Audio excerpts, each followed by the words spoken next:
Bonjour à tous, je vous retrouve pour les énergies du mois d'avril 2023. Donc je fais une première vidéo avec les énergies générales de ce mois d'avril, comme le mois dernier, hein. Et puis vous me retrouverez avec une deuxième vidéo dans laquelle on parlera de comment ces énergies vous influencent en fonction de votre signe ou de votre ascendant. Donc on se retrouve d'ici quelques jours sur une vidéo plus orientée vers votre signe ou votre ascendant. Donc sur le plan des énergies de ce mois d'avril, alors je vais commencer par vous partager l'écran. Voilà. Alors sur le plan des énergies du mois d'avril 2023, on a déjà les planètes Saturne qui est passé en Poisson et Pluton en Verseau, hein. Donc ça c'était le gros morceau du mois de mars. Au moment où je vous parle, Pluton n'est pas encore en Verseau, hein, mais il le sera au moment où vous écouterez cette vidéo. Et donc, sur le mois d'avril, on revient à des énergies un petit peu plus classiques, si j'ose dire. Alors, on commence avec le 3 avril, un carré de Mercure en Taureau, qui sera donc ici, hein, et qui va former un carré à Pluton qui sera rentré entre-temps en Verseau, donc comme il l'est sur la carte. Alors, quand on a comme ça une planète dans le signe du Taureau, sachant que le Taureau est un signe qui cherche à maintenir les choses, à les ancrer, hein, et que Mercure va représenter la communication, bon, ben, on va avoir quoi? Une communication qui cherche à se maintenir, donc une communication qui peut être jugée comme entêtée, hein, si vous voulez. Il y a une notion comme ça de tenir bon dans ses opinions, dans sa communication, ou d'avoir une communication qui cherche à faire du profit, à gagner de l'argent, par exemple, dans le signe du Taureau. Ça peut être une communication qui est plus orientée aussi vers la séduction, par exemple. Mais là, avec ce carré à Pluton en Verseau, il y a comme une contre-force ici dans la communication. Donc, on se retrouve autour du 3 avril dans une énergie de révolte ou de rapport de force dans la communication. Et cette communication, ces rapports de force visent à modifier ou à transformer une situation avec le carré à Pluton. Donc ça peut être une période où, de manière générale au niveau collectif, mais aussi au niveau individuel, on va être plus enclin à se radicaliser dans ses idées, à plonger dans des polémiques, à avoir des échanges tendus. On est plus dans l'argumentation, particulièrement parce qu'on s'accroche à une idée et qu'on veut absolument la faire passer. Donc ça peut être un moment un petit peu plus tendu autour de ce début du mois sur cette communication. Ça peut être aussi un moment avec Pluton qui peut représenter aussi un aspect plus sombre, plus obscur. Donc un moment où on cherche à apprendre quelque chose, où on cherche à creuser un savoir aussi, donc peut-être à approfondir un savoir ou à apprendre quelque chose qu'on ignorait jusque-là, à découvrir le dessous d'une affaire, par exemple. Donc il peut y avoir une période de révélation comme ça autour du 3 avril. On peut apprendre des nouvelles, des informations qu'on ignorait. On peut aussi avoir un sentiment parfois de quelqu'un qui s'incruste dans nos vies comme ça, que l'autre cherche à nous travailler à petit feu pour obtenir des informations, si vous voulez. L'impression aussi que l'autorité, parfois, cherche à s'imposer, ou à imposer une manière de voir, une opinion et en même temps, ici, on va chercher à s'en défendre. On sent qu'il y a une manipulation quelque part, donc il peut y avoir quand même une communication qui cherche à manipuler une situation. C'est le mot intrusif que je cherchais, j'ai buggé. Donc sentiment aussi d'intrusion, que quelqu'un cherche à s'introduire un petit peu dans nos pensées. Donc ici, C'est surtout, voilà, cette notion de faire basculer l'opinion de quelqu'un en argumentant, mais aussi, Mercure quand il est comme ça au carré de Pluton, surtout avec un Pluton en Verseau, il peut trouver des solutions inédites, des, subterfuges, des solutions, novatrices même pour résoudre une problématique. Donc certes, il y a un rapport de force ici qui est possible, des perturbations possibles aussi peut-être au niveau des transports ce jour-là, mais voilà, une communication en tout cas, qui a, pour but de, transformer une situation et qui va donc forcément, passer par, cette notion de rapport de force. Alors le 6 avril, on aura, une pleine lune en Balance. Donc la pleine lune, aura lieu dans le signe de la Balance. Le soleil sera donc en face, il sera, à cette période-là, conjoint, à Chiron et à Jupiter aussi, hein, donc on aura une pleine lune face à Jupiter, hein, d'ailleurs, qui sera au quinconce d'Uranus aussi. Donc là, on peut, comme à chaque fois qu'on est sur la pleine lune en Balance, être sur des périodes où on va résoudre avec quelqu'un. Le signe de la Balance, c'est le signe, du face à face, de la relation à l'autre, mais surtout de la relation à l'autre, à un individu. Vous voyez, c'est par exemple la personne qui est, psychothérapeute et qui est dans un face à face avec son patient, un médecin qui est en face à face avec son patient, l'avocat et l'accusé, par exemple, qui sont dans un face à face comme ça, qui sont, c'est plutôt le duo, la Balance. Donc c'est aussi le signe du couple, bien sûr, la Balance. Le signe du contrat, hein, celui où on va signer un contrat avec, autrui. Donc ça va être une phase importante justement sur ces questions-là, sur le plan, légal, qu'il s'agisse de rompre un contrat de travail, une relation, par exemple, hein, de divorcer, de rompre un bail ou ce genre de choses, ou au contraire qu'il s'agisse de signer, de s'engager, et d'être dans une période de négociation, peut-être, en début de mois, qui se conclut, par, une vente, une signature de bail, une signature de contrat ou un mariage aussi, hein, vous voyez? C'est dans les 2 sens. En tout cas, on s'occupe d'affaires légales, c'est ça qui est important. C'est, une période où on va chercher aussi, quand on est dans une pleine lune en Balance, plus d'équilibre dans sa relation à l'autre, pour démarrer peut-être des collaborations, des associations, où il y a peut-être des projets de couple aussi qui sont, en pleine ébullition sur cette période-là. Alors comme on est, dans le signe de la Balance et qu'on recherche un équilibre, c'est justement parce que l'équilibre est précarisé souvent qu'on va chercher à le maintenir. Donc il peut y avoir, la question de soi et de l'autre, qui est un peu déséquilibrée.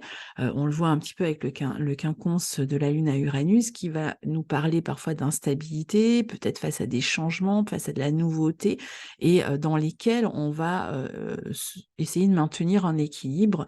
On peut chercher appui à l'extérieur et cet extérieur peut, s'avérer parfois instable, précaire, causer du stress, peut-être sur le plan matériel, des mouvements d'humeur. On peut avoir aussi des problèmes de coordination, hein, dans ce que l'on a à faire sur cette, période de la pleine lune. Donc on va peut-être chercher conseil aussi, auprès d'autrui. Sur le plan collectif, il peut y avoir des difficultés ici à fédérer ou à coordonner les actions et en même temps, il y a la possibilité de le faire, de voir des mouvements collectifs chercher à faire basculer des décisions qui sont peut-être jugées trop autoritaires, hein, avec ce soleil-Jupiter en Bélier ou trop arrogantes. Le soleil est aussi conjoint à Chiron, hein, je vous disais, lors de cette pleine lune, donc la question peut-être d'une prise de conscience sur une vérité, d'un éclaircissement qui peut causer à la fois peut-être de la peine et en même temps guérir parce qu'on comprend mieux une situation. La question de la confiance en soi, ou en une relation peut aussi, faire partie des énergies du moment. C'est, l'occasion de guérir une blessure, mais en passant par la relation à l'autre, par la communication, par la relation à l'autre. On peut, avoir aussi des sentiments d'injustice à guérir, à soigner, sur cette période-là, c'est l'occasion de le faire. Ça peut aussi représenter un moment de grande sagesse, de grande compréhension, justement si on est plus dans la phase de guérison. Mais ça va souvent obliger en tout cas à composer avec les autres quand on est dans une lune en Balance. Donc mieux vaut ne pas les ignorer en tout cas et apprendre à coopérer. Même si, il y a un sentiment de vulnérabilité à la base, hein, peut-être que le moi, est touché ici, hein, la volonté, le faire parfois. Hem Parfois, ça va toucher aussi dans les relations, paternelles parce que le Soleil comme Jupiter, peuvent être des planètes qui, relient à la figure paternelle ou au beau-père même, et il y a peut-être, quelque chose aussi à guérir de ce côté-là, lors de cette pleine lune. Alors le 11 avril, le Soleil forme, sa conjonction, exacte à Jupiter en Bélier. Donc on est, quand même sur, une énergie d'enthousiasme, qui est mise au service d'un nouveau départ, de dynamisme accru. On cherche à se réaliser, à s'épanouir. Ça peut passer par des voyages, hein, qui sont programmés ici. Mais bon, comme on est quand même dans le signe du Bélier qui est quand même assez égocentré, attention à ne pas se montrer non plus trop égoïste ou trop opportuniste non plus, et en même temps, la saison du Bélier, c'est quand même la saison pour l'être, hein, opportuniste, pour saisir, des chances. Donc voilà, à partir du moment où c'est fait dans la bienveillance, ça va très bien. Quand c'est pour écraser les autres, évidemment, ça devient plus compliqué après au niveau relationnel. Mais ici, on est, mieux paré, en quelque sorte pour, les obstacles parce qu'on jouit de plus de confiance, de plus d'ambition. On a envie, de se développer, de croître, de développer ses connaissances à travers un nouvel élan, même d'apprentissage, hein. Il y a un esprit de découverte quand même qui se dégage de cette conjonction, un souci de vérité, d'authenticité, d'autonomie aussi, ça va nous porter. Je pense que c'est l'énergie qui va nous porter aussi. Bon, c'est vrai que c'est une énergie qui peut amplifier aussi les combats, évidemment, puisqu'on est dans le signe du Bélier. Donc le signe du Bélier est amplifié par Jupiter, et quand le Soleil vient, lui-même, en rajouter une couche à cette énergie, Bélier, évidemment, il y a beaucoup plus de combats aussi, beaucoup plus de soucis, de justice, et donc on combat pour quelque chose de juste aussi. Il peut y avoir des signatures, aussi des engagements autour de cette période du 11 avril. Toujours le 11 avril, c'est Vénus qui, change de signe. Après avoir traversé, le Taureau, eh bien, elle va rentrer dans le signe des Gémeaux, donc un signe d'air, un signe double, un signe mutable. Donc il y a peut-être, sur le plan relationnel, ben, des changements qui s'amorcent ici. On est, en plein printemps, au cœur du printemps, donc il y a peut-être des déménagements ici à 2. Alors, je dis en couple, mais ça peut être avec une autre personne, pour la fratrie qui déménage aussi. Ça peut être un moment où, on va, mettre plus l'accent aussi au niveau relationnel sur la communication. On va, vouloir partager des affinités avec les personnes qu'on rencontre. On va être beaucoup plus léger aussi, hein, dans sa vie relationnelle, donc on a peut-être envie de sortir. Le signe des Gémeaux, aime la culture souvent, donc on va au ciné, on sort entre amis, on va, sortir voir des spectacles. Il y a beaucoup plus de curiosité, il y a le goût ici pour, apprendre, s'amuser, lire, même pour déclarer sa flamme. Ça peut être un moment pour déclarer sa flamme puisque Vénus, la planète de l'amour, s'exprime ici dans le signe du Gémeaux. Donc on peut exprimer son amour même à quelqu'un avec qui on est déjà, en couple. C'est une période agréable de toute façon pour discuter, pour faire des plans, pour, comme je vous disais au début, pour se déplacer aussi, hein. Il peut y avoir des déménagements dans l'air ici, pour faire de la publicité aussi. Au niveau, professionnel, c'est le moment, par exemple, pour parler de son entreprise, pour, développer sa clientèle, pour, améliorer sa manière de communiquer, peut-être, améliorer son site internet, par exemple. Tout ce qui, tourne autour de la communication peut passer par une nouvelle esthétique ici. On peut recevoir des bonnes nouvelles aussi par voie écrite, orale. Hem, donc voilà, c'est même si, par exemple, on est en formation, ça devrait bien se passer dans des petits groupes. On s'amuse, on se lie, d'amitié. On peut faire des gains aussi par le commerce, par l'éducation ici avec la Vénus en Gémeaux. Et évidemment, comme c'est un signe double, on peut aussi se retrouver dans des situations d'hésitation. Alors au niveau de Vénus, donc ça veut dire hésitation entre 2 personnes au niveau relationnel, hésitation entre 2 contrats, hésitation, entre 2 manières, d'améliorer, ses gains, voilà, donc il peut être question comme ça d'un aspect double. On peut avoir aussi 2 activités qui nous permettent de gagner de l'argent, de 2 activités en même temps. L'argent peut arriver de 2 manières, différentes. On peut hésiter entre 2 lieux, hein, ou on peut être aussi dans une période de transition entre 2 lieux. Le 14 avril, cette Vénus en Gémeaux, toute légère dont on était en train de parler, va former un carré à Saturne en Poisson. Donc Vénus sera, ici, hein, et elle va former un carré ici avec Saturne en Poisson. Alors évidemment, c'est l'affaire de quelques jours, c'est pas un carré, durable, mais durant ces quelques jours, ça peut être un petit peu plus compliqué autour du 14 avril sur le plan relationnel justement. Soit on est dans des périodes de séparation, par exemple, et on doit, communiquer malgré tout, autour de cette séparation.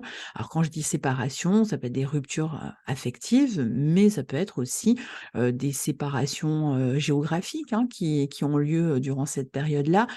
Donc on peut se manquer un petit peu parce qu'on est éloigné. Parfois, c'est la relation qui passe par une période sibérique avec ce carré à Saturne. Il fait un peu froid dans la relation. On peut aussi, manquer un peu de joie, par exemple, dans la relation, ne pas se sentir soutenu dans ses idées,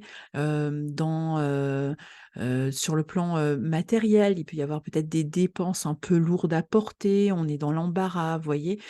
Donc ça, c'est sur encore une fois, une journée ou 2 autour du 14 avril, donc qui peut, amener un petit frein dans les relations, ou, tout simplement, ça peut être aussi une relation qui cherche à, à passer un cap, et donc c'est autour du 14 avril, on a plus de choses, dont on doit s'occuper, pour construire ensemble un projet, par exemple. Donc c'est un petit peu compliqué autour du 14 avril parce qu'on doit s'occuper, de toutes sortes de choses avec une Vénus en Gémeaux. Il y a de la polyvalence, hein, donc c'est le fait d'être, pris par, toutes sortes de d'obligations finalement, ben, peut, rendre la situation, plus compliquée, et en même temps, il va falloir s'appuyer sur cette énergie de Saturne qui cherche de toute façon à, construire un rêve ici. Alors, donc, là, on peut communiquer, il y a peut-être un désaccord autour d'une construction, solide qui s'annoncera peut-être pour plus tard, hein, pas pour, maintenant, mais, la peut-être qu'on n'a pas encore trouvé, des ponts, entre soi et l'autre, pour la construction de ce projet, et ben, justement, autour de ce 14 avril, ça peut être un moment clé, pour, communiquer sur, qu'est-ce que je veux construire? Qu'est-ce que je veux?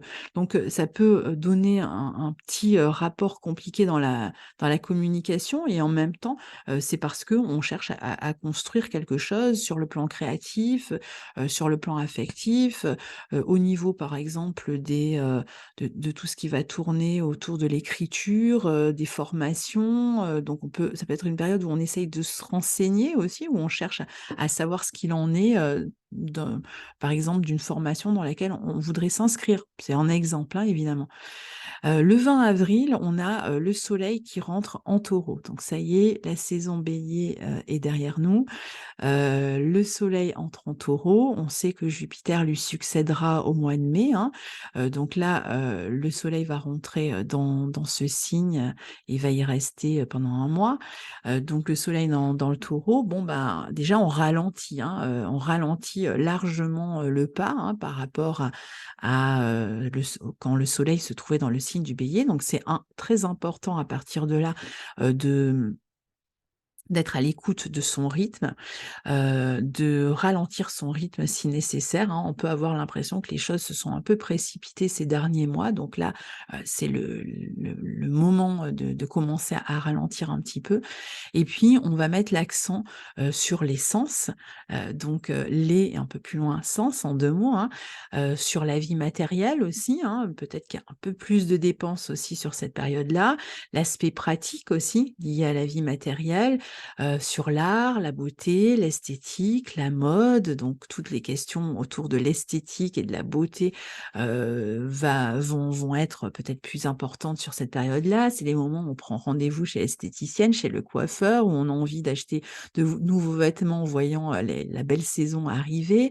On fait aussi beaucoup plus attention à son corps pour les mêmes raisons, hein. Les plages arrivent, donc ça y est, on va, courir, on va nager, on se prépare, pour, l'été. On fait attention à ce qu'on mange parce qu'avec le soleil en Taureau, il y a quand même beaucoup plus de gourmandise, donc peut-être qu'il va falloir faire aussi, attention à son régime alimentaire ici.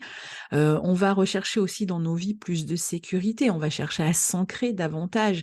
Donc ça peut être une période justement où, soit on est beaucoup plus en contact avec la nature, ou avec tout ce qui est naturel aussi, soit, on est, dans une optique maintenant d'ancrage, de stabilisation. Donc, à partir de là, sur le mois qui arrive, tout ce qui a été un peu, propulsé dans l'énergie du Bélier, maintenant va chercher, une stabilité. Donc c'est une période aussi, qui peut être, une période de récolte, une période d'abondance, sur le plan, personnel.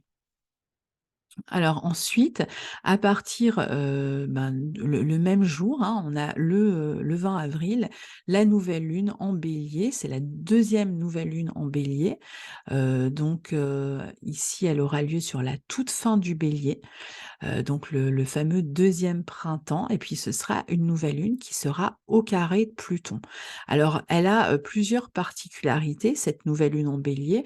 La première, c'est que c'est la deuxième, donc c'est un deuxième printemps, un 2 nouveau départ possible à partir de là et puis, c'est une éclipse. C'est la première re de la série d'éclipses qui aura lieu, dans l'axe Bélier-Balance. Donc, la prochaine éclipse, elle sera encore, celle, la suivante, on en parlera, plus tard, sera, encore dans l'axe, Taureau, Scorpion et donc là, on a la première dans l'axe Bélier-Balance et puis les suivantes auront lieu, dans cet axe-là à partir de l'automne prochain.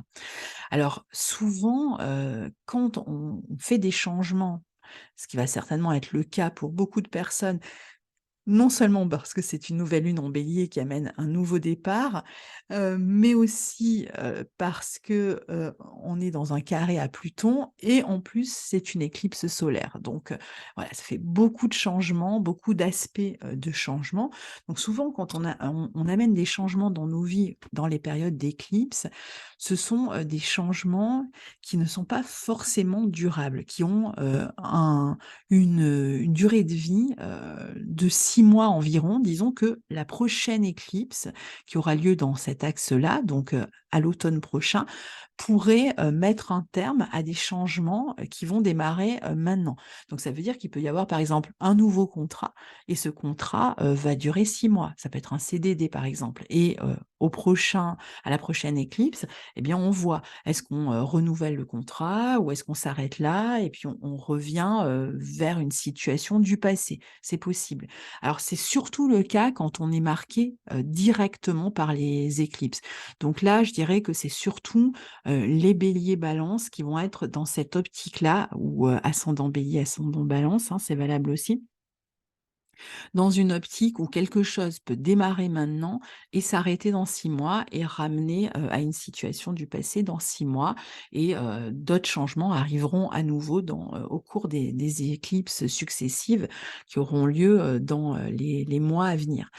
Alors donc ici, pour, tout le monde, hein, il y a quand même cette notion, de nouveau départ qui peut être, assez, radicale puisqu'on est dans un carré à Pluton. Alors encore plus si évidemment on a des planètes qui sont, sur la toute fin du Bélier ou au tout début, même du Verseau. puisque Pluton est au début du Verseau, donc à moins de 1 degré du Verseau. Et sinon, dans les 5 premiers degrés du Bélier, c'est valable aussi, bien sûr, ou de la Balance, et des signes cardinaux, hein, Cancer, Capricorne aussi, sont touchés par ces aspects-là. Mais même si, vous recevez, cette nouvelle lune en sextile, en trigone, et cetera, vous êtes aussi bien touché par les changements, bien sûr. Mais peut-être pas par cette notion de rechangement dans 6 mois. C'est possible que ça ne vous affecte pas de cette manière-là, pour les autres. En tout cas, donc on disait, c'est, une période vraiment de transformation importante qui va être, pour certains, liée à un déménagement, mais avec une notion quand même de couper à la racine quelque chose pour aller renaître ailleurs. C'est pas le déménagement dans la même rue, vous voyez? C'est plutôt quand même l'idée qu'on va à la découverte de quelque chose de complètement inconnu. Donc, je dis un déménagement, mais ça peut être aussi, un nouveau départ à partir du moment où ça vous, déracine d'une certaine manière de ce que vous aviez l'habitude de faire jusque-là. Alors évidemment, comme on a, cette idée de couper quelque chose à la racine pour renaître ailleurs, et bien, face à l'inconnu, on peut ressentir des peurs, des angoisses, comme souvent pendant les éclipses. Ça remue beaucoup sur le plan émotionnel parce qu'on va être dans une période de changement d'existence, mais en même temps, comme toujours avec un carré à Pluton, c'est quand on accepte de lâcher prise, quand on accepte le changement, hein, qu'on le vit, beaucoup mieux. Donc, il y a peut-être une première période un petit peu de résistance et puis en même temps, dès qu'on passe le cap de l'acceptation, tout à coup, ce nouveau départ, eh bien, peut être extrêmement, bénéfique pour nous, et surtout nous amener à nous renouveler. Il y a quand même cette idée qu'on va se renouveler grâce à ce nouveau départ, donc peut-être même couper avec certains schémas qui étaient peut-être toxiques pour nous. Alors évidemment, ça va se jouer très différemment pour chacun. Tout le monde ne va pas déménager. Certains, ça va être plus relationnel, d'autres contractuel. Mais c'est une période en même temps de résilience, hein, avec ce carré à Pluton. Mars, qui sera maître de cette nouvelle lune, sera en Cancer, au sextile de Mercure-Uranus. Donc c'est vrai que les déménagements, les changements familiaux dans les relations familiales, ça peut être des changements, par exemple une séparation, qui fait un peu peur, mais en même temps c'est ce qu'on souhaite, et donc qui va nous permettre en fait de nous libérer d'une situation qui ne nous convenait plus, mais qui entraîne des changements, par exemple, dans la famille aussi, hein. Ça, ce sont vraiment des exemples. Il peut y avoir d'autres exemples, bien sûr, mais ça peut concerner le foyer ou la famille, bien sûr, puisque Mars, qui maîtrise cette nouvelle lune, sera en Cancer. Donc période qui peut amener aussi des déplacements, des déménagements, bien sûr. À savoir que les changements qui ont lieu maintenant, comme je vous disais, peuvent ne pas être durables puisque, on est sur, cette période d'éclipse. Donc il peut y avoir de nouveaux revirements de situation plus tard, à l'automne. Donc, rendez-vous à la prochaine éclipse qui aura lieu le 14 octobre. Ce sera une nouvelle lune en Balance, justement, dans le signe en face. Donc voilà. Alors ensuite, le 21 avril, pour terminer, eh bien, on a Mercure qui rétrograde en Taureau jusqu'au 15 mai. Donc, cette communication, qui, s'entêtait, eh bien, elle va s'entêter encore plus durablement puisque Mercure rétrograde à partir du 21 avril. Donc bon, comme on le sait, un Mercure rétrograde, ça amène toujours son lot de désagréments, autour de la communication, donc problème de compréhension, autour des déplacements, des changements de dernière minute quand des voyages sont programmés, durant cette période-là. On pensait avoir, loué un bungalow sur une île et on se rend compte qu'en fait on s'est trompé, on a réservé dans la ville à côté, voilà. Et il y a toujours des problématiques de ce type. Alors comme on est en Taureau, attention à ce que justement ces changements, qui vont avoir lieu, et qui peuvent être un peu imprévisibles comme, sous Mercure rétrograde, n'entraînent pas des frais supplémentaires, des dépenses supplémentaires. C'est souvent ce qui se passe avec, le Mercure qui est rétrograde en Taureau. On est, embêté par, des changements de dernière minute et qu'est-ce qui se passe? Eh bien, on doit payer des frais, on doit payer des amendes et cetera. Donc c'est vrai que c'est une période où ça peut arriver. C'est aussi, quand Mercure rétrograde dans le signe du Taureau, évidemment, au niveau de la communication, on peut s'entêter encore plus et pourtant, la période de rétrogradation communication va nous amener aussi à réfléchir différemment, va nous obliger à revoir notre manière de communiquer ou de nous entêter parfois, hein. Donc, peut être question de réfléchir à tout ça, surtout si ça pose problème avec les autres. On peut avoir l'impression que l'autre ne nous comprend pas, mais en fait, peut-être qu'on ne l'écoute pas aussi et que ou qu'on communique mal. Et donc, il faudra vraiment réfléchir à la communication des deux côtés. C'est aussi une période où évidemment, le passé peut ressurgir d'une manière ou d'une autre. On peut avoir, des occasions, de gagner sa vie avec des, situations du passé. Ça peut être le contrat que l'on va, signer avec un ancien employeur, ça peut être des amis, qui reviennent sur le devant de la scène, dont on s'était un peu éloigné et qui reprennent contact sur cette période-là. Sur le plan immobilier, parce que le taureau peut aussi être lié à l'immobilier, ça va être peut-être une période où on règle des affaires, sur le plan immobilier. Alors attention évidemment, là aussi, hein, à tout ce qui peut être arnaque au niveau, matériel, ou, ça va être toutes sortes de papiers dont on doit s'occuper pour, des questions financières avec la banque et cetera. Donc il y a peut-être quelque chose à modifier, dans les termes d'un crédit, ou alors c'est le moment où on va faire une demande de crédit, où on va, peut-être faire des réclamations, on attend une somme d'argent qui n'arrive pas, il y a des délais, donc souvent, il faut attendre que Mercure redevienne direct pour que les délais, finalement, s'estompent. Il y a, aussi c'est aussi une période pour réfléchir à comment, je me sécurise, sur le plan affectif, sur le plan matériel. Est-ce que c'est pas un moment où il faudrait que je commence à faire des économies par rapport à des projets que j'ai? Donc réfléchir à comment épargner, comment améliorer aussi son hygiène de vie, son bien-être, sa santé, sont, toutes des questions, qui peuvent être posées. Même la question, par exemple, des attachements affectifs va se poser. Peut-être parce qu'on est amené, comme on a vu, à se déraciner, et donc à s'éloigner de certaines personnes, auxquelles on est attaché. Et donc la question des attachements, évidemment, de l'attachement aux autres peut se poser, se réfléchir aussi, à partir du moment où, Mercure sera rétrograde.